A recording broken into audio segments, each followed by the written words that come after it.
Welcome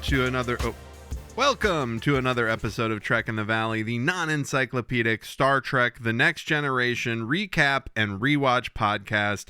Every week, myself, Adam Ordall Quinnell, and my co-host... Hey everybody, it's Al Hirt. What's up? What's up indeed, Mr. Al Hirt? We get together, we talk about an episode of Star Trek The Next Generation, we have a little fun, we learn a little bit about science fiction and life and tropes along the way. Al, how's it going? It's been a couple weeks, hasn't it? We didn't record last week, right? We recorded last week, yeah. No, we recorded didn't. 2 weeks ago. We recorded 2 weeks ago, right. Yeah, because we wouldn't be recording today if we recorded 2 last week. But yeah, so how have you been, man? Been good. Just, going around, seeing the sights more in San Diego. Seeing what's the last thing you saw in San Diego? Well, I went to Windansea Beach, which I didn't even realize it was a literal, wind and sea squished into one word. You thought it was like wind and sea, like WYNDONSEE. Yeah, I thought it was some weird, writing named or after translation. Named after Mr. Windhamsea, who owned a mansion on the beach, is it? Some weird shit like that. Some weird Anglo stuff. But anyways, it was literal wind and sea, but that was really nice. No, also want to mention the went on the USS Midway. That where they giant battle cruiser. That shit was huge. I thought you were the talking aircraft carrier. Excuse me. I thought you were talking about Midway, where they made the Mortal Kombat games. Oh no, like Midway That'd Entertainment. Cool, yeah, I wonder if they had a Mortal Kombat on the ship. There's probably a Mortal Kombat symbol or ideology. Yeah, I guess there's definitely Mortal Kombat, I suppose, that happens to some degree. There was a lot of cool little sections though where people had their little emblems and stuff, and they just went crazy. You can tell there was some artist on board, and other people were just skull and roses. That's the way to go. Wait, so there's a place where people can draw on the battleship? No. What I mean is you'll see in the past each squadron, and they all had their emblems. Yeah. And there was a wall of 70 or 80. It was insane. Yeah. I don't know. It's just a stark reminder of those ship people are just built different, just being below deck for days at a time and just not even thinking about it. I don't know. It just seems living on the Enterprise. I guess with the void of space though seems a little creepier, but nowadays it would be challenge coins. Nowadays there would be rows and rows of challenge coins on the ship. With all the little skulls. I actually have a challenge coin from before I knew what they were, because I did a comedy festival in Mexico a couple times, and one of the things in your bag of stuff that you get for doing the festival was a challenge coin. And I thought it was rad, and it is, but then I feel like the police have kind of taking that brand over. Yeah, squeaky fucking microphone stand. I'm gonna figure this shit out eventually. By the time I make $1 off of a podcast, I will have the squeaky mic, and I'll have my chair WD-40'd or replaced. So yeah, you saw the big old aircraft I didn't even carrier finish the tour. There was still the below decks, but we were already there for 3.5 hours at that point. I'd like to get you know what I'd like? I'd like to get it's walking. I'd like to get a tour of that helicarrier from the Marvel Cinematic Universe. That would be rad, man. I bet they got a Mortal Kombat machine on there somewhere. They had that one guy that was playing Pong, remember, in Avengers when Tony Stark outs that guy was playing Pong. We were my fiance and I were going through those movies again. We just finished Endgame. Oh wow. So and that's I was and there's 13 more to go to catch up. And she's all right. That's such a big peak, That's funny because Yeah, I haven't. I've kind of dropped off. I mean, I watched Thunderbolts. Oh yeah, that was right. I remember you mentioned that. I thought it was pretty good. I just don't think that I'm watching that Daredevil Born Again on my buddy's Plex. I will not pay for Disney. But I'm super excited for WandaVision though. I'm sure she'll love that. There's a new WandaVision? No, just like rewatching it. Oh yeah, that's right. You're getting your fiance up to speed on the MCU. That's probably, and the Spider-Mans. Those Homecoming aged pretty well. Yeah, the Spider-Man's worked out. I thought that the one where he's overseas dealing with that fake Mysterio, I thought that one was pretty good too. I that think one's coming up. I think that the new Spider-Man is going to be interesting because. But did you read the thing about Marvel? I didn't read anything about it. No. I just saw posters. Well, not about Spider-Man. I watched the trailer. It looks like it'll be fun, but Marvel Disney fired like all of their VFX team, many of whom have been there since Iron Man, like the concept art for the first Iron Man. And it's like they're just so fucking done, dude. They're like they're just it's all done. Like we're never going to get like third party too, because I feel like that's part of the enshittification process. Like there's no full-time position. It's just all contract. Well, yeah, and it's gonna be AI. But sure.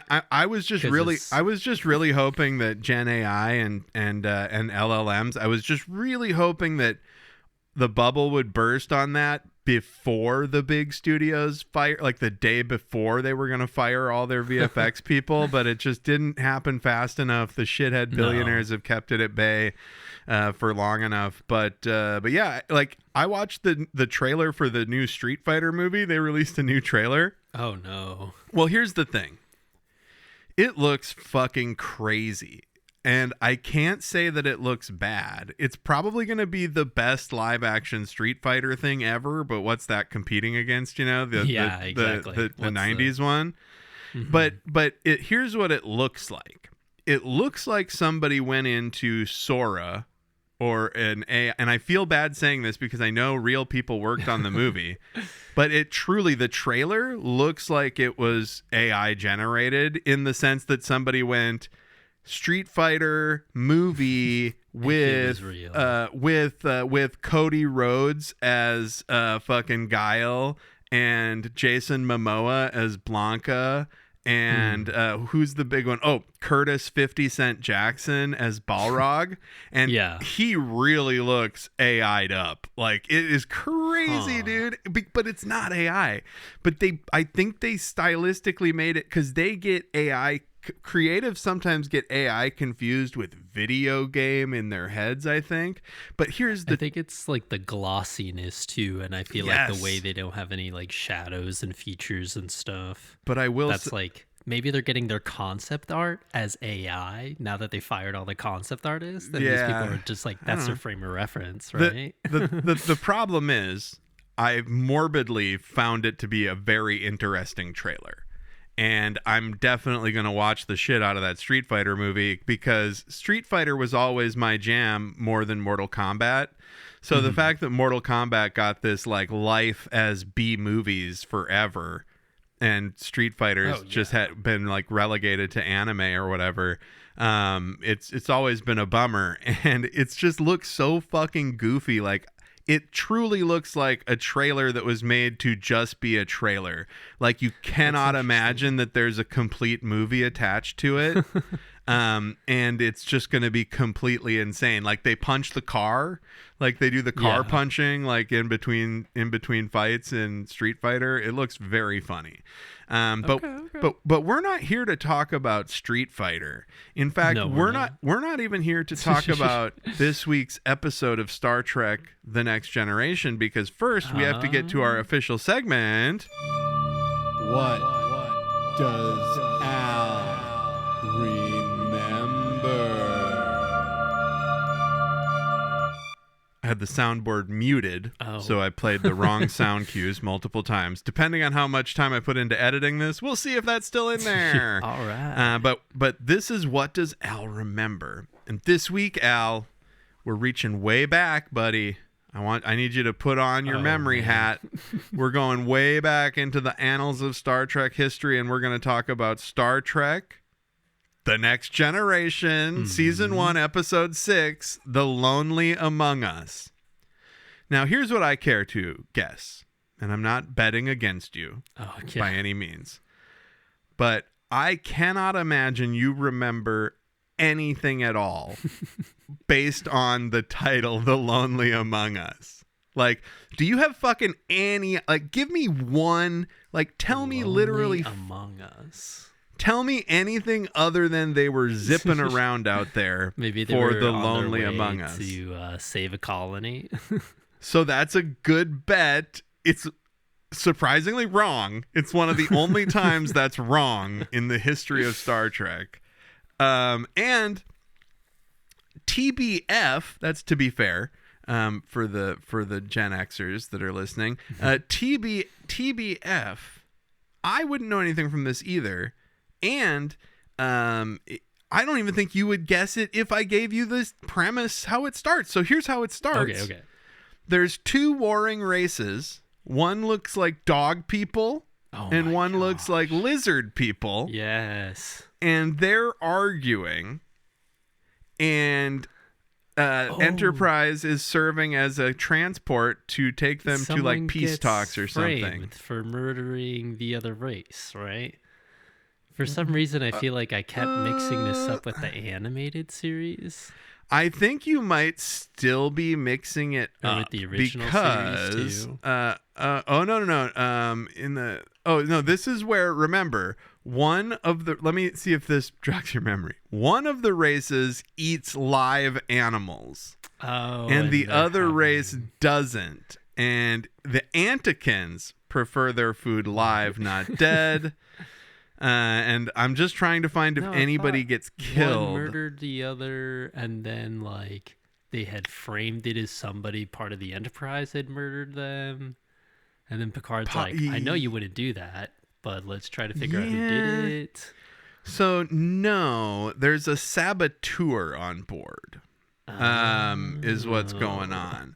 So there's all kinds of weird stuff happening with the consoles and shit. And they're blaming the lizard people? They're blaming the Ferengi, actually. Oh no, somebody was murdered. There's somebody disabled the ship and murdered Singh, who was a crewman. He wasn't an Antikin or whatever. Oh shit. Yeah, remember there was like an assassin that like sneaks in or like puts something in his drink or something. Oh, I thought he gets dude in the engine room, right? He gets electrocuted. Yeah, he gets electrocuted on Memory Alpha. They're all the same. On Memory Alpha, it's like Singh is killed and it's got him being electrocuted. It looks like Electro from Spider-Man is getting him. We were really excited that there was a new character and stuff. And there was just a lot of red flags that he was going to die, I remember. So let's play the game a little bit differently then. So now we know there's Antikins, there's Silayans or whatever. They're arguing. Singh has been killed by a lightning storm from a console. Can you tell me what fictional character Data embodies to try and solve this mystery? Oh, right. That was the main preview. It was Sherlock Holmes. Hey, you did it. Sherlock Holmes. Read all the books to try to figure this out. So let's land this because they've got this thing buzzing around the Enterprise, causing all heck with the systems, but then it also inhabits crew members. Remember, it possesses crew members. How many crew members does it possess? Like multiple? That's not the question. I'm asking the question. Okay, dang, the question is who's the last? No, because I don't know. That's because I don't know the answer to that. I just know who's the last member of the Enterprise crew that it embodies. The last member of the crew that it embodies. He's very important. No, he's very important to today's episode that we're discussing as well. Oh, Picard. All right, so there. Now, where does Picard go at the end of this episode? Where does he go? I know, crazy question, right? Because there's not many places he could go. It's either the ship bridge. or space. It's either he's the ship or he goes into an energy cloud somewhere. Space? What do you mean? Yeah, he goes out and becomes part of an energy cloud because that's where the being was going, right? Oh my gosh. That's weird. And they solve the problem with the Saleans and stuff, and they're like, we can't just leave Captain Picard here. So they lock on to his body, his essence, yeah. Right? And how do they bring him back to life, Al? You know this. Like what is it called? A previous save. There you go. They reload him from a previous save from the transporter. And ladies, did it mess with his memories? Well, that's just it. He doesn't have any memories up until when he got possessed, I think. Oh, okay. Or no, his memories. Oh no, because they fuse them. They fuse his essence from outside with the transporter clone. So now they've even gotten past your transporter clone doesn't remember what you were up to, which was the problem before. But now it's not a problem. And ladies and gentlemen, that's what Al remembered.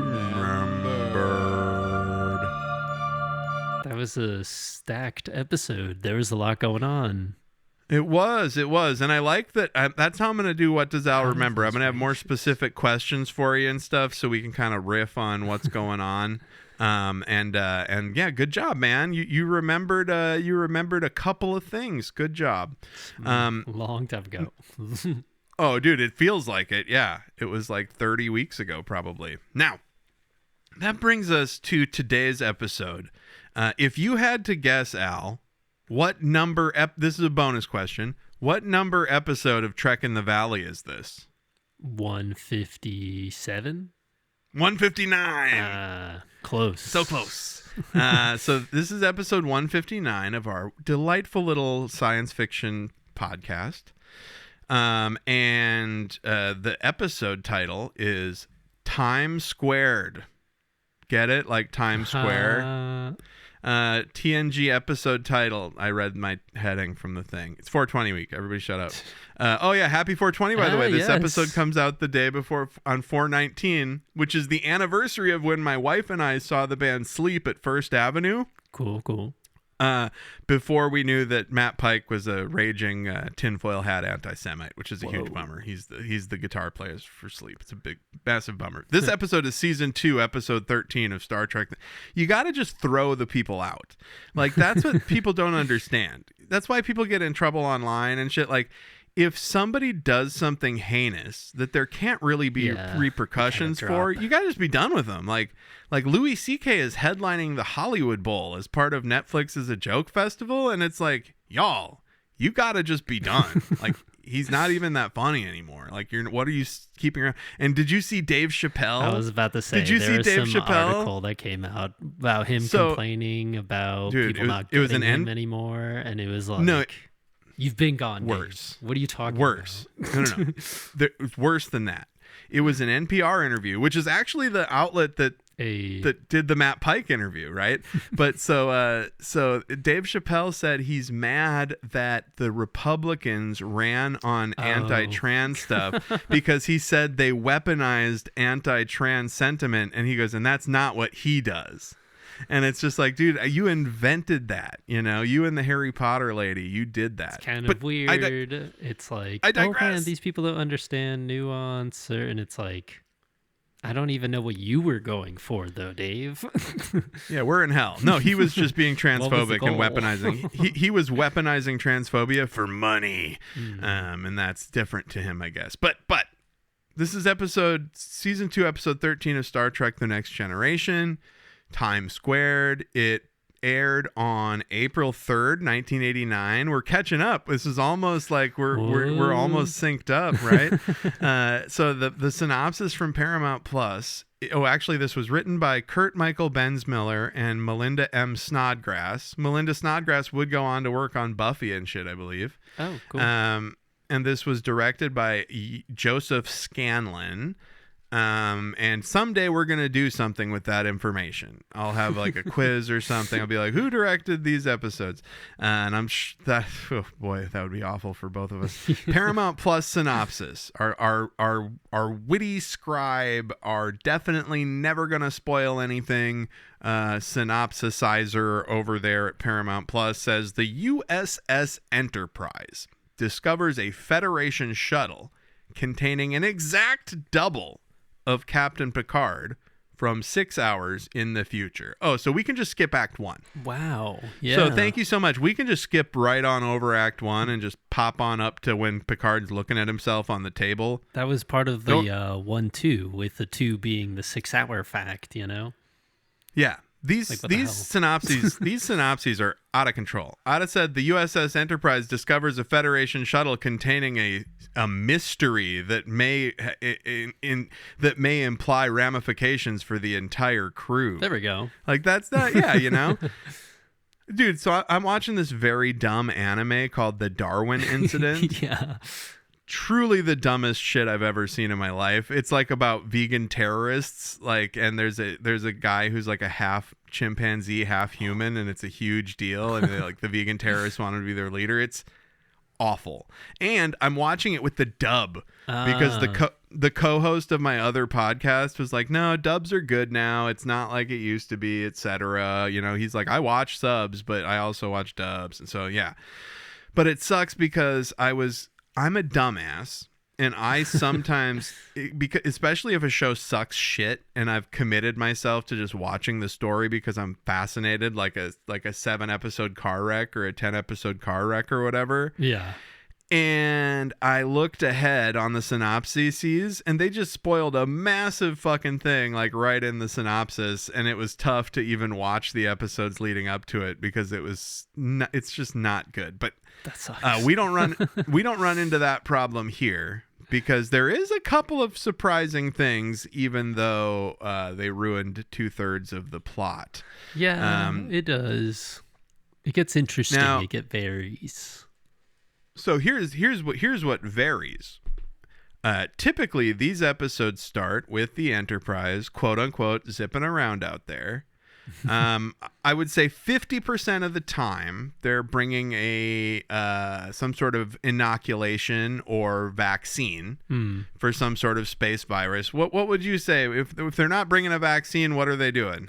They're going to an outpost or a starbase to visit some guy, guest of the week, to help him out with X experiment for the Federation. There's some kind of science. I would say, that's a solid 25%. Solid 25%. We just did the carrying foreign delegates, taking foreign delegates somewhere. That's a solid 10-20% of the plots, right? But that's not how this cold open starts. This cold open starts with one Commander Riker, known by his captain as Number 1, known by Troy as Imzadi. He's cooking what could only be described as a weird egg. Now, people start coming over. It's one of those, how they do the, hey, we're cooking in somebody's cabin kind of thing.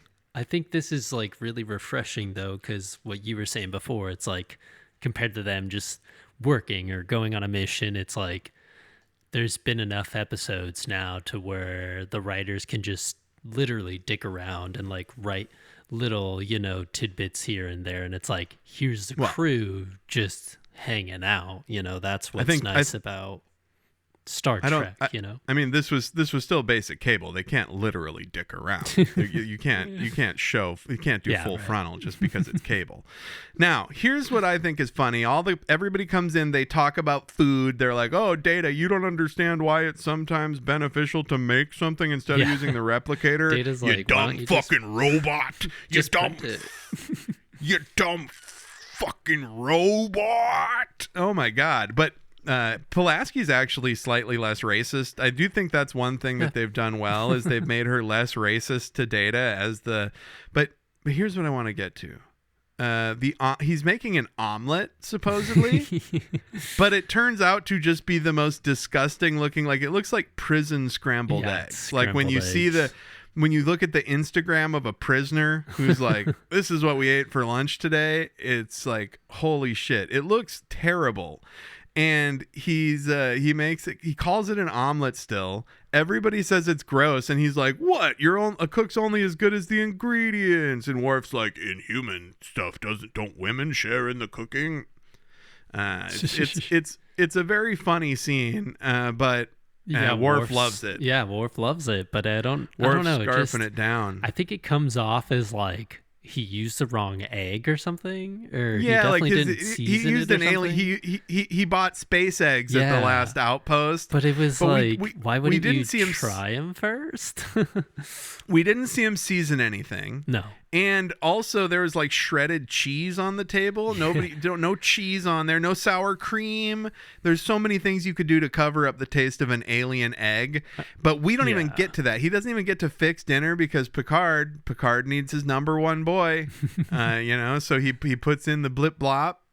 Why? What does Picard need Riker on the bridge for? What's going on? I guess they're gonna run into something, or they're intercepting an object in about whatever they say, 300. Close. What is it? 300. Whatever it is. What do they find? It was in the synopsis. Was a shuttle board. The shuttle. But it seems like it's like a Federation shuttlecraft. But there shouldn't be a Federation shuttlecraft out here. There's one life sign and no power. Oh my God, this would be a perfect time to cut to the opening credits. Oh, and lo and behold, it do. So I was, it's cool funny because remember, too. Yes, the time squared. Now, I said that they started this out by, it's not the same opening that they always have, but it is indeed, because when Act 1 starts, they're on their way to the endocrine system to zip around out there and help them with something. But now there's just a shuttle floating around. Yeah, but I feel like just by adding that, it's getting the audience comfortable with the characters and all that. Yeah, well, now we're back in familiar territory. We know they're on their way to a planet. Mm-hmm. Whew. They couldn't just be out there listless. We get a very hot shuttle bay action shot of the tractor beam pulling the shuttle into the shuttle bay. And it's weird because... Is this the first time it's like a wide shot of the shuttle bay? But we've been there before, right? Ooh, yeah, dude. I definitely looked. Well, first off, the HD remastering in this episode really jumps out. That's like true. It looks good as hell. All the later when the ship explodes in the the space vortex or whatever, I love that shit. Now it turns out that this is what the fuck? This is Shuttlecraft 5, the Elbaz. But that's one of the Enterprise's shuttlecrafts, and it's right there. They do the thing where they show the two things. Yeah. They really make you know. They like show you 4 pieces of information on the recovered shuttle, and then they show you those 4. Then they pan over to show the other shuttle, and he's like, "Captain, I think you better get down here." And he's like, "Just tell me." And he's like, "You got to see this for yourself." Yeah. I would never stand for that. If I was the captain, really, he'd be like, "I think you need to see this for yourself." I'd be like, "Actually, I think you're my first fucking officer, and you're gonna use your words, and you're gonna make sure I know what the fuck I'm walking into down there." For example, you could say, "Yes, we found a shuttle, and it seems to be a version of a shuttle we already had." That way, I'm not off my nut when I get in there, all like, "What the fuck is going on? There's 2 shuttles. That's your job, Riker. You're supposed to protect me." No, but it'd be funny though if he told them like, "There's a duplicate. It's like, it's you." And Picard's like, They're not. "I don't believe you. I'm going down there anyways." I don't even think they're looking at the great. duplicate yet. At this point, they're just fucking. At this point, they're just. No. He's staring at him, and he's like, "Oh, I can't explain this." I thought he was just looking at the shuttle bay, but yeah, no, they pull out the. I'm zipping back. Yeah, they pull out the clone Picard, and Picard they 2. also say that they also Picard, but it's really Picard 1 because he's from the future. Right. So, yeah, they open the shuttle. They see Picard. That was a big thing that I missed. And he goes, "You should get down here." But that's the other thing. That proves my point even more. Like, he's like, I'd be like, if I'm walking into I'm going to be confronted with my own clone situation. I need a heads up. Or what if, like, Picard bursts into flames when he sees the other Picard? Right? You know, it's like, what if you can't be in? Who knows? What are the rules? Indeed. Picard's got a picture of himself and he slowly starts disappearing. What the fuck? What the fuck? It reminds me of what's it called? Remember Galaxy Quest when Sam Rockwell, they're on that planet and they crash and he's like, "What are you doing? You don't know what's out there. Is there air? Like, you're just fucking going into this situation." Yeah, it's Galaxy like so Quest. wild though how. Yeah, you're right. Riker is supposed to protect them and be like, "Don't come down here. Something really fucking weird's going on. Let's meet go us in to sick the ready bay," room," you know, or something like that. Yeah, meet us in sick bay. So they got this clone Picard, and what's going on? What does Pulaski tell him, and what does Troy tell him? Pulaski goes, "Holy shit, he's alive." And Picard's like, "I don't even know what it is. It barely even looks like me." And Deanna Troy's like, "No, Captain, that's you. That's absolutely you. That's like, that's definitely you." And Picard, I don't know, for some reason, Picard's really like stubborn and angry in this one. I think it's it's not. We know why. Internally panicking, right? That it's like, what is why this would he person? abandon the why ship? Would there be? Why would he abandon ship? That's the big thing. That's for sure. Picard is driven by why would I ever find myself without the rest of the Enterprise? But that's what's funny though, that it's like, I feel like I would be more worried if that there's two of me rather than just like, why did I abandon ship? Sure. I mean, one thing that I want to mention before we get too far away from the scene is Pulaski says that the life signs and the brain waves are out of phase for this guy. And Troy says that he's got confused emotions and feelings, but it's definitely Picard. She's like, as much as that's you, as much as you're you, that's you too. They then get the and he's like, "No, it's not." And she's like, "Nah, dude, it's you. You're being a shithead." Now they then go to, they have to like fire up the shuttle to get to the logs, right? Yeah. And when they try and fire it up, there's like explosion, and it seems like it's not a good idea to connect some mystery shuttle to the ship's systems. I immediately thought they were going to get a computer virus. Immediately, I was like, "Oh, they're going to get a computer virus. They're fucked, right?" Didn't that happen like a week ago though? It was, I think it was last Contagion? week they had a computer virus. Now, they say that on the shuttlecraft, it looks like there's been some damage, like it was damaged by like an antimatter explosion. And then on the bridge, they're on the hunt for wherever the shuttle would have come from, right? They're looking for either the future Enterprise or what. They don't even know that this is the guy from 6 Hours in the Future yet, right? No, yeah, that's the other big twist. Yeah, so they've got Coma Picard restrained. There's no head injury or anything. Picard orders Pulaski to wake him up, but he can't wake up, and he's just like, and then when she gives him a stimulant, it has the opposite effect, and he gets knocked out, and it's like, bizarro. Yeah. Maybe bizarro. She's gotta give him a downer to get him up. And just figure that out right away. They don't figure that out until the end, kind of, and it's just like, come on now. Now, Geordi and Data are still trying to figure out the backwards-ass power, because just like Picard's brain is out of phase, the shuttle's power is out of phase. Yeah. So Data's like, what if we Missy Elliott this shit and we just and reverse it? And so they set it to negative and it works. And this is when they find out what, Al? So this is when they read into the ship's like chronometer logs. Clocks. Yeah, the And chronometer, then good. They were like, "Hey, this states that this start date is 6 hours ahead." Yeah, and then it's he funny calls because like Picard. Yeah, I think you were gonna talk about this too. But well, no, like, Stardate seems so weird to me, like because Yeah, there's so right? many numbers, How but could then you also to read get it? to the minute, like Yeah. you're like you look at it and you're like, yeah, that's 6 hours from now. What, dude? Yeah, There's like 30 exactly. numbers. No, and the best part, or one of the funniest parts of the episode, he calls Picard and he's like, "Hey, Captain, this is really weird. We've been able to reactivate the shuttle, but this clock shows that the shuttle is 6 hours ahead of us." And he's just standing Yeah. there and they're all fucking freaking out. And he's like, "Captain, do you hear me? If this is 6 hours ahead, then so is the other Picard." And it's And like, that means something's gonna happen 6 hours from now where you abandon the ship. You're gonna be a coward in 6 hours. and it was just like, I think the captain's already pretty shocked about the 6 hour thing. And he's like, "Captain, do you hear me?" And it's like, yes, he's just shocked. This is funny because And he just keeps you're going. absolutely right. He's just his jaw's on the floor, and Geordi's like, "Captain, are you listening to me? That means that you're going to abandon us and kill us all. Maybe I don't know." Are we going to die in 6 hours?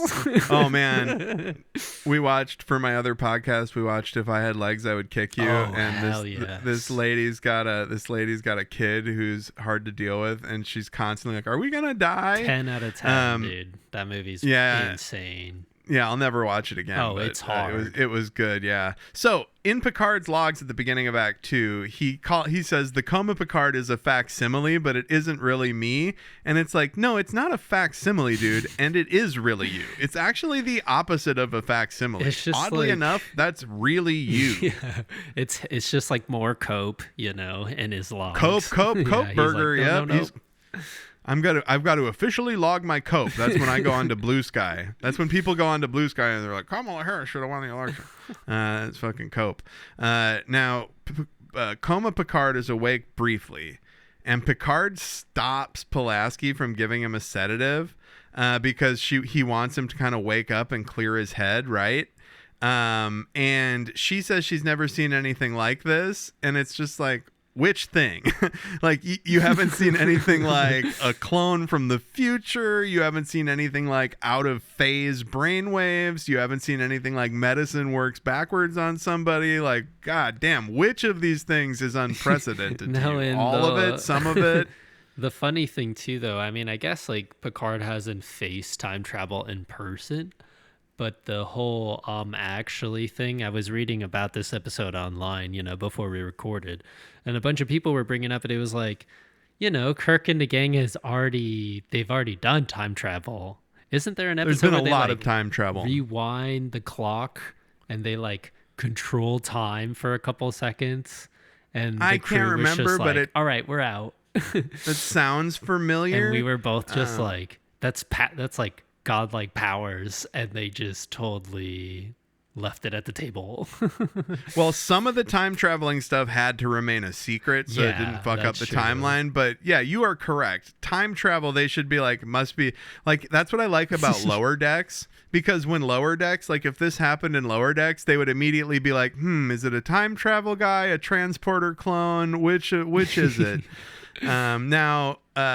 Finally, we get to a goddamn staff meeting. Yeah, I've been waiting this whole get these people around a table. I hate that Pulaski hasn't figured out that she needs to use backwards medicine yet.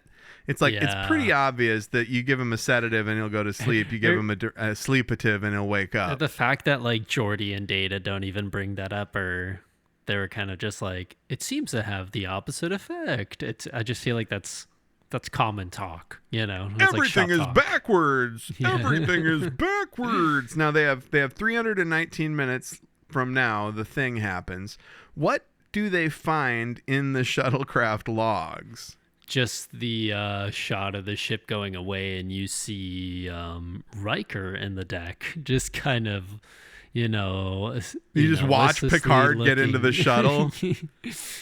And you see the destruction of the Enterprise. What? But that's their ship. So you're telling me in 3 hours and 19 minutes the ship's gonna be sucked into a tunnel and crushed? It's got some cool colors too, but I do love the audio recording too. But what were you gonna say? Yes. I was just gonna say, I love how Worf is like they're trying to figure out, you know, the time travel discussion. They immediately get to, but what if trying to stop it is what makes it happen? How do we know what we're supposed to do? Worf throws in the theory of the Mobius loop, a loop with no escape, and it's like, really, dude, you jump to that? Leave the physics to somebody else. But Worf does back Picard up. He goes, I don't think you would ever leave the bridge if the ship is going to be destroyed. And they're all just kind of reinforcing Picard's ego. Like, don't worry, dude. I bet you were saving us all. Like, that's what I would say. Yeah. Like, if I was in there, like, they would be like, you know, you would never leave the bridge if this was happening. You would never watch the ship be destroyed. I would be like, hey, what if I bet you're doing something heroic, dog. Like, I bet you sacrificed yourself to save us all. And that's why we're going to be okay. I don't know why. Also, Pulaski, get some fucking backwards medicine. Jesus Christ. Like, it's really simple to figure out. Now, this is kind of, though, as the staff meeting always really shows, it kind of breaks the episode because Picard's like, so we have to anticipate something that we know is blasphemy because I would never abandon the ship. But yeah, they've got to keep an eye on. Don't know is going to happen or how it happens. Like, we know it happens, but we don't know why it happens. So we just have to not make the same mistake once.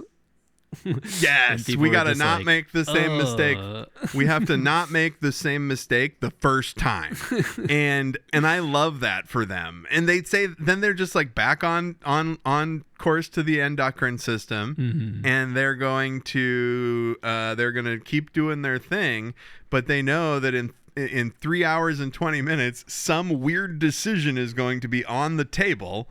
And if they make the wrong decision, it's going to end up happening what happened. But also maybe there's a little bit of comfort in, hey, if it's a loop, you know, maybe you'll have time to figure shit out. Like, you know, Bill Murphy, like Bill Murphy in Groundhog Day. Yeah, it's a Groundhog Day situation. We're just seeing the last iteration. That's how I like to think about it. Like, what if there was a Groundhog Day where you're seeing just the last time the person goes through it? Holy shit, it reminds me of JoJo, one of the villains. Yeah. Diavolo, and it does, right? Is that his name? Yes, absolutely. That's the time one. One of the worst deaths, for sure. Also, that was the Italian season, right? Yeah, I wasn't as big a fan of that one, but I definitely got to rewatch it. Now, in sickbay, there is one last thing in that staff meeting. Picard is like saying something he's like, let's keep an eye out for decisions that seem correct but won't be. And Riker is smiling, just like, God, I love watching this guy be captain. Like, it didn't even really make sense for him to be smiling at that point. I think it was just like, this situation's so fucked. Like, the writers really broke it, you know? Riker's just like, this is what I'm here for, man. Yeah. This is space jazz. Back in sickbay, as we get closer to the time he left, they think Picard clone is going to start functioning more normally. Picard doubts it, and then Troy has a moment of being struck by coma Picard's emotions. Yeah. And future Picard wakes up briefly and just desperately wants to leave the ship. What? So doesn't that kind of now they just want you to keep thinking Picard may have been a coward. The general conceit doesn't work for me, because like when Picard wakes up and says, I've got to leave the ship, again, I don't think he's trying to run away. I think he's like, I know that me leaving the ship is the only thing that could save everybody. Yeah, you know? But it's even like, I don't know, since Picard's doing this whole like, that's not me, man. You already just feel even more of this separation that this other Picard already wants to get off the ship. And it's kind of like, I don't know, you can tell the original Picard's like, oh man, I mean, I want to help and, you know, figure out this mystery, but I kind of want to see this loop play out as well. So I know what happens. Yeah. It's a weird situation he's in. They're 2 hours away from their rendezvous with themselves at the beginning of Act 3. Pulaski tells Picard that the future Picard's waking up. Troy is troubled by Picard's actions as she follows him down to sickbay. And this is when Picard is kind of rough with himself. Yeah. Like he's like, tell me what happened, and he's like, tell me I would not be a coward. And Deanna Troi is like, he's scared. And Picard's like, why is he fucking scared? He's in another dimension looking at us across a great chasm, and he's feeling remorse at what he witnessed. Line. He's afraid, and Picard says, what is he afraid of? And Pulaski says, when we get closer to his time, he may be able to tell us. Oh, that's helpful for us right now, you fucking robot racist. I think he's just, starting to lose it. He's like incredibly helpless in this impossible situation, like, and he's looking at himself. So he thinks, okay, I mean, it's me, so I can beat myself around, right? Like, well, and also, right? Hey, beat yourself around. And Picard even says, other than his bald fucking pate, there's nothing about him I find familiar. He's like, other than how he looks, because he's branded this guy a coward, because whenever this Picard wakes up even a little bit, he looks scared and is crying or whatever. He's clearly just not all the way there. I don't know. It always feels like that funny trope or the stereotypical scene when like a person's trying to get an answer from someone who's just clearly incapacitated, and everybody around them's like, no, stop. It's just the frustration. And you don't need to do that. Pulaski, let's see here. Pulaski says, I like how Pulaski and Troi then have like a little scene together where they definitely do not pass the Bechdel test. And so she wants, she throws down to Troi. She says, hey, if Picard starts acting irrationally, I'll remove him from duty. And it's like, he's not even being that erratic yet. And they never mention that again. Nope.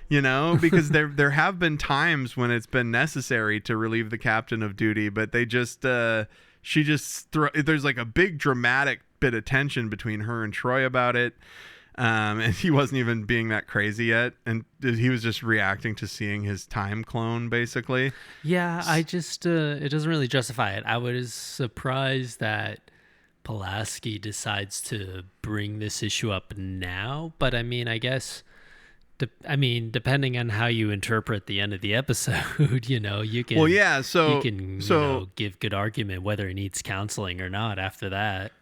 Well, where does time energy vortex Picard, where does he go? He gets up and then regular Picard is going to follow him somewhere. Right. Where does he go? He goes straight to the bay, the launch bay. Yeah, he goes to the shuttle. The shuttle. And there's this really funny bit when Picard's like giving them information and they both answer. Yes, both understood, and they both look at each other like, "What the hell?" And then at this point, Riker mentions, he gives Picard some advice about how Picard can be a better Picard to Picard his way out of this, and he says, "You're just saying I should," and Picard's like, "You're saying I should just sit down, shut up, and wait." And then Riker does a Picard impression, I think, that's pretty funny. And then on the bridge, the energy vortex appears beneath the Enterprise, and it is a pretty cool remastered effect. I definitely think it looks good, and that's the end of Act 3. It's a cool we are cooking. Effect, but it's also, I do like Riker's whole point. I guess it's, again, kind of shows like how, well, not broken, but just how like ridiculous this episode is when Riker's like, you're trying to solve a problem to where you don't even understand what the problem is. Right. And so you just need to chill and let things be. And Picard's like, I don't understand how to do that though. Like the title of the MXPX album, the Greatest Hits compilation, let it happen, man. You just got to let it happen. And now that we get the space vortex, it's like, well, finally, here it is. Something we saw, and now we can now we're getting closer to figuring it out. Now the space vortex is acting as like a tractor beam, so they have to crank against it at warp, and they're gonna stay and investigate. Unless that was the mistake, staying too long. We should go now. Oh, but that could be the prudent move. But am I a coward? I love that. Yeah, Riker's awful. Like, I wouldn't say that. There's a great 3D FX remastered shot of the ship. Obviously, they can't just fly out. They get to warp 7. The fucking thing's tightening its grip. Picard launches a probe, and at this point, I thought, hey, you should just fly into the hole. It's backwards. It's bizarro, right? Like, trying to fly out might be what destroyed the future Enterprise. Yeah, I think I might be correct. You know, that's all faith. Well, faith weird. of the heart. No one's going to bend or break me, you know? Picard and Coma Picard are shocked by a beam of some sort. Picard says that was personal. And Troy is like, it was focused on the ship, but now it's focused on you. And then Picard says, so if I leave the Enterprise, would it follow me? And here we go. Yeah. He's not. And then this is when Picard says, we may be on a road that has no turns. And so this future Picard, it turns out, went back in time to lead the thing away from the past Enterprise to save the future Enterprise. But it's basically. like nobody brings it up until the very end where it's like, but wait, when Picard left the Enterprise, it blew up. So how do we know just doing that again wouldn't blow up the Enterprise again? And also, how does he have video? They shouldn't have video of any point after the Enterprise blew up, the timestamp for the Enterprise blowing up. But yeah, but I mean, I don't know. Maybe for drama's sake, they just don't bring this up until the end. Yeah, and I like how Picard is basically like, if I don't leave, the ship is destroyed. If I do leave, maybe it's destroyed. Coma Picard says, I'm the shit. You don't understand. I'm the thing that has to happen. And this universe, Picard is like, I am feeding it an out-of-time version of myself. And then Clone Picard says, there's no other choice. There's another choice, but it would never work. And so, like, our Picard is like, there's another choice? What does that mean? And then so as future Picard is leaving to do his thing, Picard says, I must break the cycle, or something like that. Yeah, he's and like, what's he do? Ridiculous. I must break the cycle. He takes out his phaser and just kills the future Picard, or the time Picard. You'd think he has it set to stun, and maybe he did, but time Picard's out of phase blood or whatever, couldn't take it. But yeah, Picard leaves, and he leaves it's funny because he leaves O'Brien there basically to clean up the corpse. Oh my gosh, yeah, and Pulaski comes down too, and they both like have really wide eyes, like, whoa, what just happened? We gotta clean up this time corpse. So on the bridge, Picard says, fly into the vortex like Adam suggested. And they do. And they're all just like, what? Okay, I guess. And then Picard's like, hold your positions. But it's like, hold on, so here's here's the thing. They weren't destroyed in the future. That was just them going into the vortex, do you think then? Oh, I or don't do you know. do you think that loop happened over and over again, but this Picard got them out? But it's like, what about this loop would have been different? So clone Picard and the clone ship just disappear. Yeah. O'Brien is like, thank goodness they vanished. I don't have to clean up this corpse. Yeah. But he's still like, Captain, I think you're crazy. Yeah, and then they're back on course. And then they're back on course for Endicor. And Riker and Picard have a very cute little final moment, and Picard is like, never meet your future self, number one. That shit sucks. Yeah, right? I hope that never happens. Riker does end up meeting a transporter clone of himself because he gets transporter cloned. Spoiler alert. Right. So I thought this episode was okay. It was kind of slow. It seemed to take them forever to figure anything out. It sort of did feel like there was a 3-hour clock on the episode that fulfilled kind of. I think they probably could have used more data in there figuring shit out. But overall, I thought it was a solid episode. It's definitely a good Picard character study. We learn about his insecurities. Mm-hmm. You know, Picard has insecurities just like everybody else.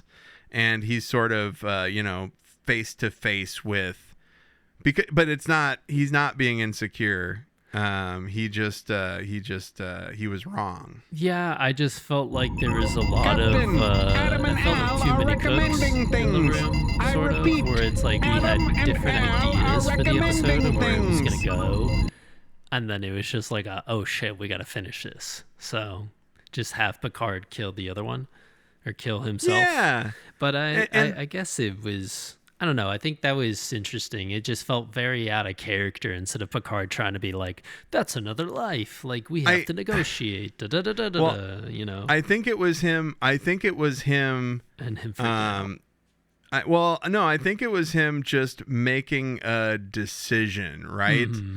Like he knew that would, like, it was him killing his doubt. It was him killing his own self-doubt. Because Picard doubted the other plan, right? To fly into the hole. Well, it just seemed and so he's it was killing, like zombified, you know? Well, yeah, but absolutely. And I just think that whole scene is basically like the writer would say, well, that's Picard killing this indecision that he had over committing to the more dangerous plan, or the plan that didn't just sacrifice himself. Yeah.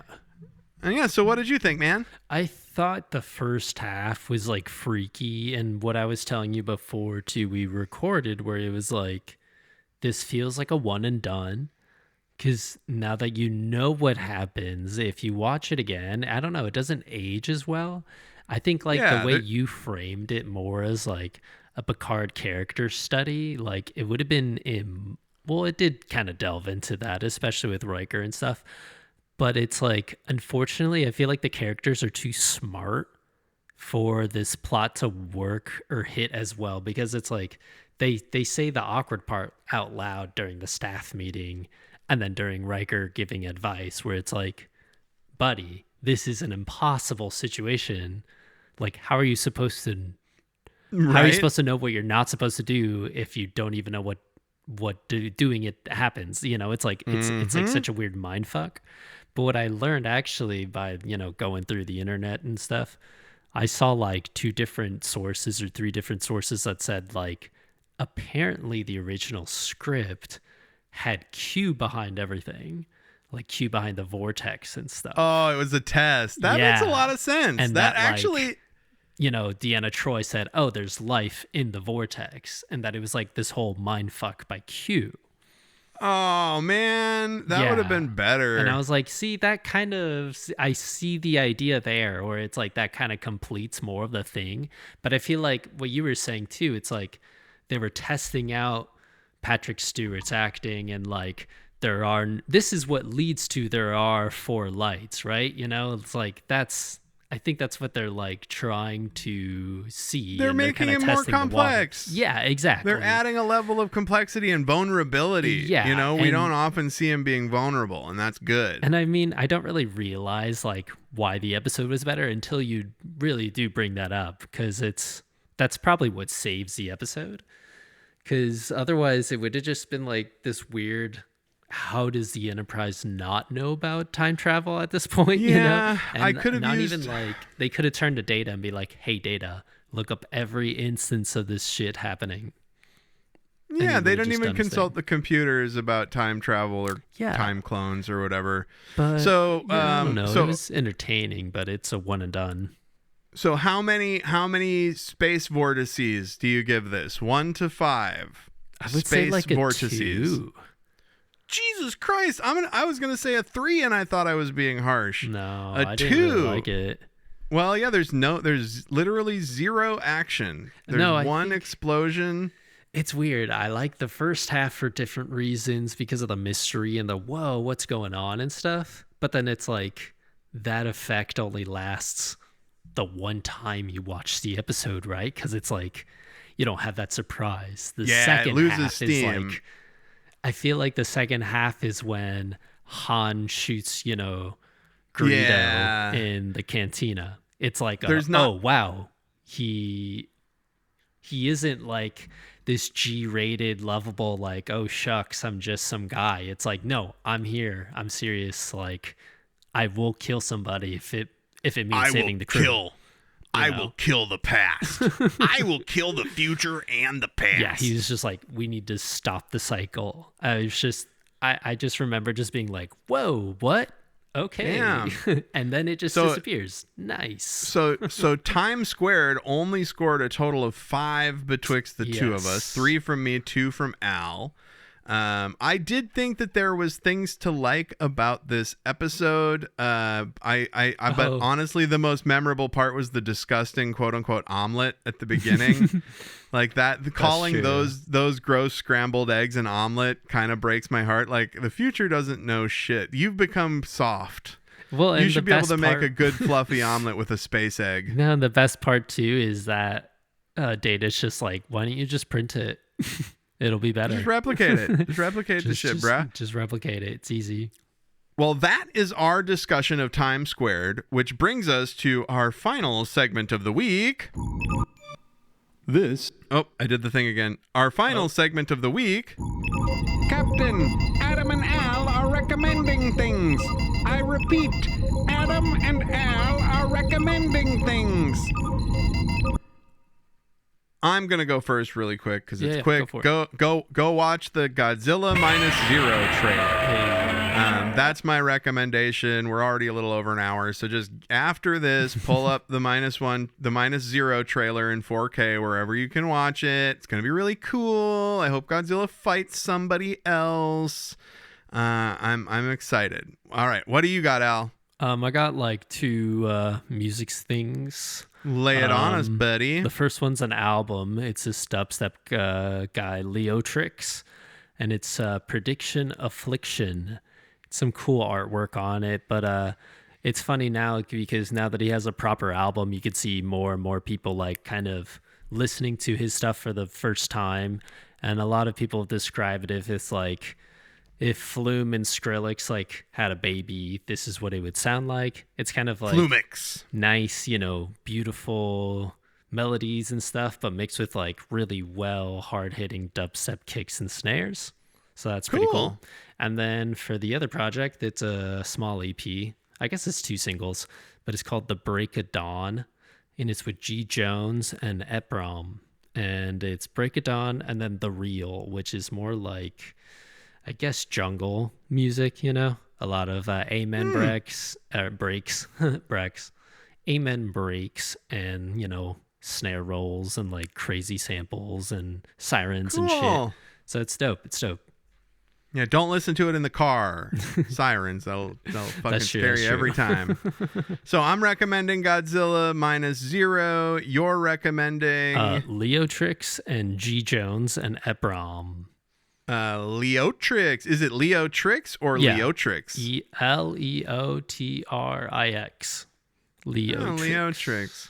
All right. Well, hey, that's it for this week. Next week, we're going to be back here to discuss the Icarus Factor. Oh, man.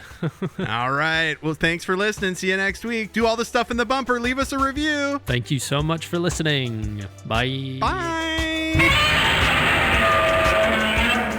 159. Trek in the Valley is brought to you by Adam Ordall-Quinnell and Al Hirt. The theme was produced by Al. The episodes are engineered by Adam. You can email the podcast at trekinthevalley@gmail.com, or you can search for us on Bluesky and Facebook as Trek in the Valley and follow us over there. Please be sure to like, subscribe, rate, review, whatever you do on your podcast apps. It really helps us out. And never forget, always explore strange new fucking worlds.